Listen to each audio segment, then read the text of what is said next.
Amazon Smile, Amazon's big charity program, just ended, and we are two nonprofit consultants. We're going to talk about it.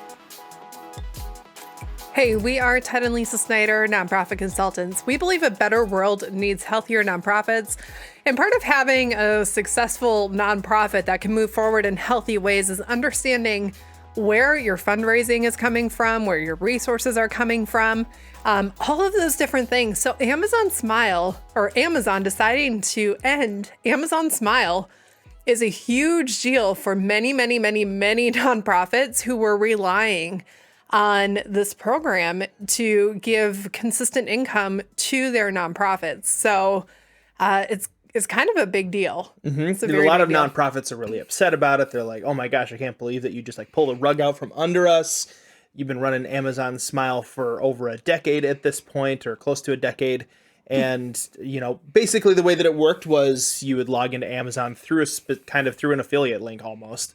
For that nonprofit, and then a pretty small percentage, to be clear, of what you purchased would then go to the nonprofit. So it's kind of like Amazon's way of setting up charity, so that way you could donate to charity, and nonprofits could kind of basically apply for their own grant funding a little bit through this. Yeah. We saw nonprofits market this a lot because individuals could, as part of it, choose what nonprofit they wanted their percentages of their purchases to go toward. And so I remember at one point I had one charity chosen and I wanted to change it. And I was Googling, how do you change where your Amazon stuff is going? Because I'm sure a lot of you, we buy a lot off Amazon. Amazon is dangerous to our budget. So it's nice to have that little pat on the back as a consumer of being but you help people while making bad decisions. So when they ended this, we saw so many articles talking about this. Now, specifically today, we're chatting about what we read on AP News. But there are so many articles covering this and so many nonprofit leaders who are confused on what to do. It is so hard when you have put all of the time into letting people know, Amazon Smile, Amazon Smile, Amazon Smile, choose us for the destination. And then suddenly things switch and you're like, wait a second, we had actually built a little something up there and now it's just not there anymore. What's going to happen? So as nonprofit consultants, we feel the pain of the nonprofit leaders. We also have a slightly different viewpoint on it because we just do. We talk about this with nonprofits that we consult with, is with any kind of donation, whether it's an individual donor or a business sponsor or 50 people donating $1 a month or whatever kind of donation system and setup that you have, grants that you're applying for and receiving. You need to make sure that you are not relying solely on one. It's like diversifying a portfolio of stocks, making sure that things, different avenues of where money is coming from can go up and down, and relying super heavily on one source is super dangerous. It doesn't matter which source it is. If you've got a rich grandfather who is donating $10,000 a month to your nonprofit, and that's your main and only source of income for the nonprofit, you better get to work real fast on figuring out how to adjust that, because you might say something to your grandpa one day that makes him really mad, and now all of a sudden he pulls that funding and you just lost all your funding. Right. It's weird for us because we get super excited when nonprofits grow in their resources, whether it's volunteerism or donations. But the minute that a leader comes to us and says, I just got a $10,000 gift, our radar goes off and we have these sirens in our head that say, that's awesome, but you better prepare for what's coming. And what's coming is often people leaning too heavily on that thing, or people changing the way that their organization functions to lean more heavily on that thing, or they start listening to certain places a little bit more than others because they give a little bit more. And the minute that you have one gift that exceeds other gifts, they have the 80-20 rule. 80% of what you get comes from 20%. We want to increase the base who is providing the 80% so that you're not reliant on one or two people. It is a terrible feeling to either feel held hostage by your donors Or two, be reliant on something that you don't own. Amazon Smile is a program that none of the nonprofits who were relying on it for donations and for nonprofit revenue, they didn't own it. They had no say over it. It was a huge, it was great of Amazon to do. I heard some people say, oh, the percentage was too small. They should have given more. Amazon owes nonprofits absolutely nothing. So the fact that they had it at all and gave, it was like $449 million over the course of time. That's a ton of money, but they don't owe nonprofits. Business owners don't owe nonprofits. But as nonprofit leaders, we need to recognize we also don't own those platforms. So how can we plan accordingly? We have this conversation a lot with YouTube. We'll talk to some people who have revenue on YouTube, maybe for their business or nonprofit or whatever it is that they're doing. It's but you don't actually own YouTube. You own your content, you own pieces of it, but you just need to be aware that things can change. The algorithm can change. The different parts of it can change. So being wise that the changes can come. Amazon Smile changing. It's it's a thing. Yeah. Now, it's tough reading some of these articles because you can tell that the bottom line for a lot of nonprofits was hit pretty hard. Yeah. But also, I see some of the attitudes of these nonprofit leaders, and I'm like, you are so entitled. It makes me kind of mad. Amazon didn't owe you anything. They were doing you a kindness by having this program. And it doesn't matter if you think that Jeff Bezos could give a lot more money or should give it doesn't matter what you think they should do, because you don't get to choose what they do. It's your responsibility as a nonprofit leader to go out and figure out how to communicate your vision well, how to inspire people and get people excited about changing the world for the better. And if you can't do a good job with that, you're not going to get the funding that you need. And it's not the other people's fault. Right. It's not the donor's fault that they didn't give you money, and instead you relied on Amazon Smiles program to be able to get people to give to you without really thinking about it. So there needs to be a level of ownership with nonprofit leaders saying, I chose this. I chose a tough job. This is hard because I have to try and do a world-changing service without getting a lot of money to do it. And I have to convince people to give me their money without getting products in return usually, right? So we chose a tough job in nonprofits. It's an important and it's a beautiful job, but it's a tough job, and blaming Amazon is not the right attitude. You can't, I don't know. It confuses me why people would say they should have talked to me first before I'm like, who are you? Amazon is Amazon, is giant. And I'm not a huge fan of giant corporations or anything, but I'm pretty much, I guess I'm pretty neutral about it. And when I see that, I'm kind of that's the ant yelling at the elephant for stepping on it. It's the elephant didn't even see you, and it's not the elephant's fault. I'm just saying, I don't know. Let's just call it all out. Well, I don't know. No, sorry, that's sort of my hot take maybe, but it's not the elephant's fault. I think it is something, though, that we need to be careful of as nonprofit leaders. We can take the idea that we are doing something impactful, that we're going to make a difference in this world, that somehow what we are doing is more beneficial than what someone else is doing. Let that go to our head and then think that we are entitled to some of the revenue, some of the profit, some of the time from all the other people who aren't doing the thing that's as noble as what we are doing. Your work is less noble. My work is more noble. Therefore, you owe me some of your money. You owe me some of your time. You owe me some of your respect. I expect you to treat me as if I am sacrificing my life. And no one owes you that. And it's one of those things as nonprofits that you need to be so careful of, because if you start going down that path, it shows up in the weirdest places. It'll show up in your marketing. It'll show up in your conversations. It'll show up as you try and explain what your vision is.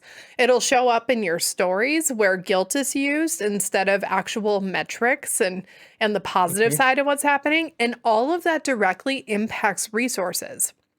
Now, a benefit of Amazon Smile was you didn't have to actually go ask the person for money. You could say, like, could you do this? And a percentage of what you buy will be given to us. And it's not going to impact your bottom line at all. It's not going to impact your budget at all. But sometimes a problem with programs like that for the nonprofit leader is that it doesn't make us reevaluate the vision, the stories, the metrics that we're using, whether or not we're talking to the right people, whether or not we're taking the right action, whether or not people are trusting us as leaders of an organization. And so when that's gone, it's really, really hard. And you start to see all of what's underneath come out when people lose money. Be wary. This is the lesson to learn, I think.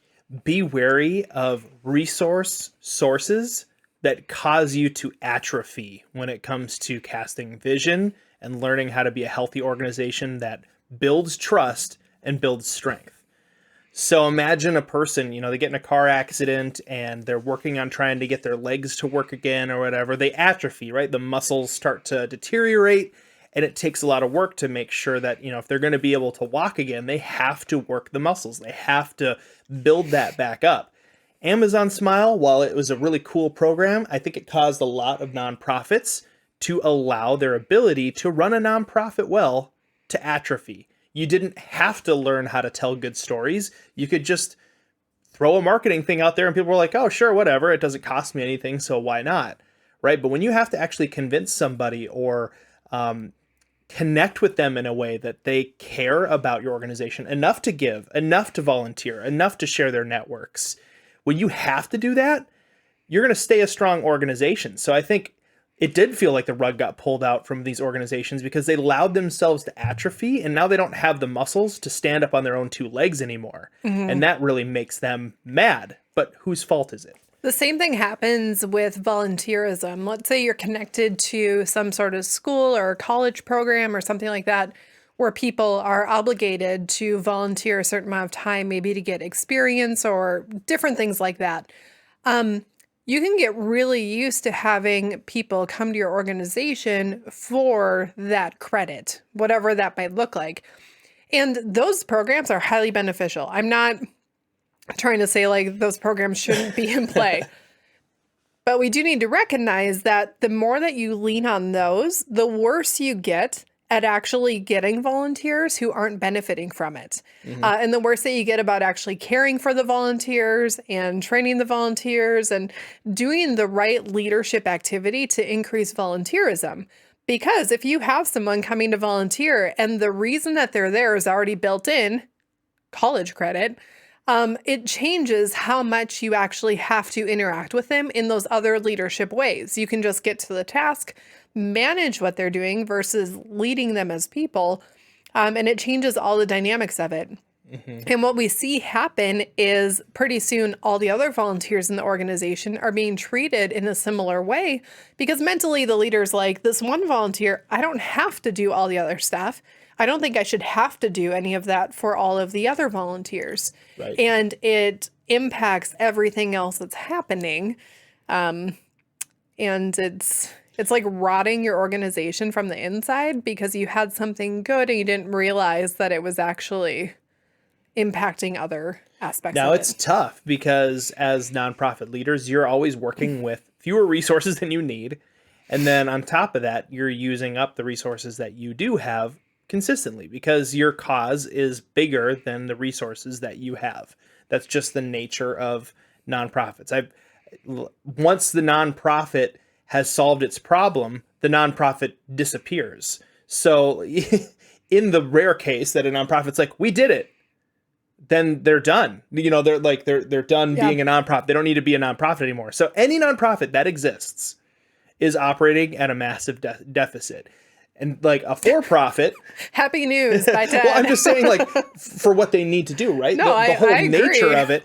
A for-profit is like, hey, We can keep going as long as we're making more and more money. We can keep going with this. And the nonprofit is coming at it from below zero, just trying to zero the problem out. Yeah. And so with that, we have to keep in mind that like our ability to stay strong as organizations is going to be the most important resource that we have.